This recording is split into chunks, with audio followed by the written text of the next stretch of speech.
ఇకపోతే కవిత విషయం కూడా, కవిత పిటిషన్ పై నేడు సుప్రీంకోర్టులో అయితే విచారణ జరగనుంది. దానిపైన కూడా అందరూ ఉత్కంఠగా ఎదురు చూస్తున్నారు. అసలు సుప్రీంకోర్టు ఎటువంటి తీర్పు ఇచ్చే అవకాశం ఉంది, ఈడీ అరెస్ట్కి సంబంధించి ఆమె సుందరేష్, జస్టిస్ బైలా త్రివేది, ఇంకొక జస్టిస్ ఎవరో ముగ్గురుతో త్రిసభ్య ధర్మాసనం, త్రిసభ్య బెంచ్, త్రిసభ్య బెంచ్, 5 సభ్యులు ఉంటే ధర్మాసనం అంటారు. త్రిసభ్య బెంచ్ దీన్ని స్పెషల్గా డిస్కషన్ అంటే టేకప్ చేయబోతోంది. టేకప్ చేసే క్రమంలో కొంచెం పెద్ద లాయర్లే కవిత తరఫున వాదిస్తున్నారు అనేది మనకున్నటువంటి సమాచారం. అయితే ఇక్కడ ప్రధాన అంశం ఏంటంటే ఆవిడే కింగ్ పిన్గా చెప్తున్నారు. ఆవిడనే కింగ్ పిన్గా చెప్తున్నటువంటి ఎన్ఫోర్స్మెంట్ డైరెక్టరేటు ఆవిడ బెయిల్కి, లేదంటే ఆవిడ రిమాండ్ రద్దుకి, లేదా ఆ కేసుకి సంబంధించినటువంటి అంటే బేస్లెస్ కేసు అనేటటువంటి వాదనని గట్టిగా ఎదుర్కోబోతుంది అనేది క్లియర్. ఎందుకంటే ఆవిడనే కింగ్ పిన్గా ఛార్జ్షీట్లో చెప్పారు. అదే రకమైనటువంటి ప్రెస్ నోట్ కూడా ఇచ్చారు. కాబట్టి ఖచ్చితంగా ప్రాసిక్యూషన్ తరఫున గట్టిగానే వాదనలు ఉంటాయి. ప్రాసిక్యూషన్ వాదనని ఏ రకంగా డిఫెన్స్ ఎదుర్కొంటుంది అనేది చూడాల్సినటువంటి పరిస్థితి ఉంది. ఓకే, ఒకవేళ ఈ కేసు ఒకవేళ సుప్రీంకోర్టు దీన్ని కొట్టివేస్తే ఖచ్చితంగా కవిత మరింత చిక్కుల్లో పడే అవకాశం ఉందని కూడా భావిస్తున్నారు. అంటే ఇక్కడ సుప్రీంకోర్టు ఈ కేసును కొట్టివేస్తే ఇంకో కేసు సిబిఐ కేసు ఉంది. ఇదే అంశం మీద సిబిఐ కేసు ఉంది. సిబిఐ కేసు ఏ రకమైనటువంటి డైరెక్షన్లో తీసుకెళ్తారో కూడా చూడాలి.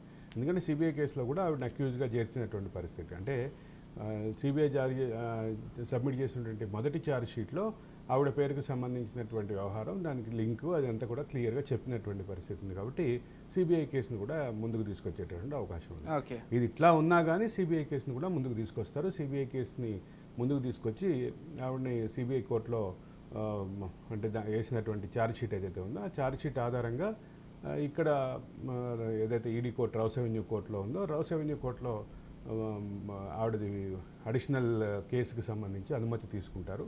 ఆ పీటీ వారెంట్ తోటి ఆవిడని అరెస్ట్ చేసేటటువంటి అంటే మళ్ళీ అక్కడే ఇంకో కేసు కూడా బుక్ చేసేటటువంటి అవకాశం కూడా కనిపిస్తోంది. ఇవన్నీ ఏ డైరెక్షన్లో వెళ్తాయో చూడాలి. కానీ ఈరోజు వచ్చేటటువంటి తీర్పు మీద మాత్రం ఖచ్చితంగా ఆసక్తికరంగా ఉంది. అయితే ఇక్కడ ఒక సిమిలారిటీ చెప్పాలి. ఇక్కడ తెలంగాణలో ప్రణీత్ రావు కేసు విషయంలో కూడా ఇదే రకమైనటువంటి వాదన, అంటే ప్రాథమికమైనటువంటి నియమాలు పాటించలేదని అదే సందర్భంలో ప్రాథమిక నియమాలతో పాటు కస్టడీకి కూడా రాజ్యాంగ విరుద్ధమని, తనకున్నటువంటి హక్కుని నాశనం చేస్తున్నారని, ఇక అక్కడి నుంచి మొదలు పెడితే రకరకాల అంశాలు.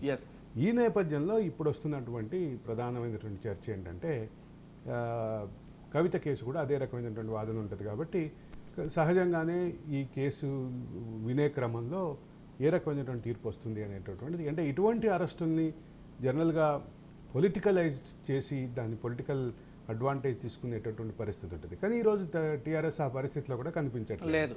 కాబట్టి డిఫెండ్ కూడా చేసుకోవట్లేదు, ఎక్కడ సైలెంట్ అయిపోయారు. కేవలం న్యాయ పోరాటం తప్ప ఎక్కడ ఏమీ మాట్లాడలేని పరిస్థితిలో ఉంది టీఆర్ఎస్. అరవింద్ కేజ్రీవాల్ ని కవితని కలిపి విచారించే అవకాశం ఉంది. అందుకే అరెస్ట్ కూడా ఖచ్చితంగా ఉంది. అరవింద్ కేజ్రీవాల్ని కవితని కలిపి విచారించే అవకాశం ఉంది. అదే సందర్భంలో దీనికి సంబంధించినటువంటి మిగతా ముద్దాయిలు ఎవరైతే ఉన్నారో, అప్రూవర్స్ ఎవరైతే ఉన్నారో వాళ్ళకు కూడా నోటీసులు ఇచ్చి, అంటే ఇప్పుడు కొంతమంది ఆల్రెడీ అప్రూవర్గా ఉన్న వాళ్ళు మాగుంట రాఘరెడ్డి కానీ, శరత్ చంద్రారెడ్డి కానీ ఇటువంటి వాళ్ళు బయట ఉన్నారు. కాబట్టి వాళ్ళని కూడా కలిపి పిలిచి వాళ్ళు ఇచ్చినటువంటి అప్రూవర్ స్టేట్మెంట్ని, కవిత స్టేట్మెంట్ని బేరీజు వేసి, అంటే కవిత స్టేట్మెంట్ ఆల్రెడీ రికార్డ్ చేస్తున్నారు కాబట్టి రెండింటిని బేరీజు వేసి చూసేటటువంటి పరిస్థితి ఉంది.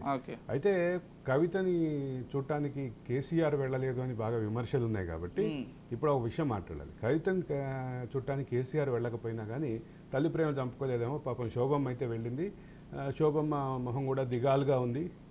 గతంలో శోభమ్మ ఎప్పుడూ అంటే కాన్ఫిడెంట్గా ఉండేటటువంటి మనిషి బాగా వంగిపోయినట్టుగా కనిపిస్తుంది, బాగా నలిగిపోయినట్టుగా కనిపిస్తుంది. కన్న కూతురు దానికి సంబంధించి అదే సందర్భంలో అంటే రాజకీయంగా కూడా తన భర్తకు సంబంధించినటువంటి ఆరోపణలు, ఆయన మీద వస్తున్నటువంటి ఆరోపణలు, వీటన్నిటితోటి ఆవిడ మనసు కొంచెం మొత్తం కూడా కొంత ఇబ్బందుల్లో ఉన్నటువంటి పరిస్థితి లేకుండా ఆవిడ ముఖ కవళికల్లో మాత్రం కొంచెం అది ప్రస్ఫుటంగా కనిపిస్తున్నటువంటి పరిస్థితి ఉంది.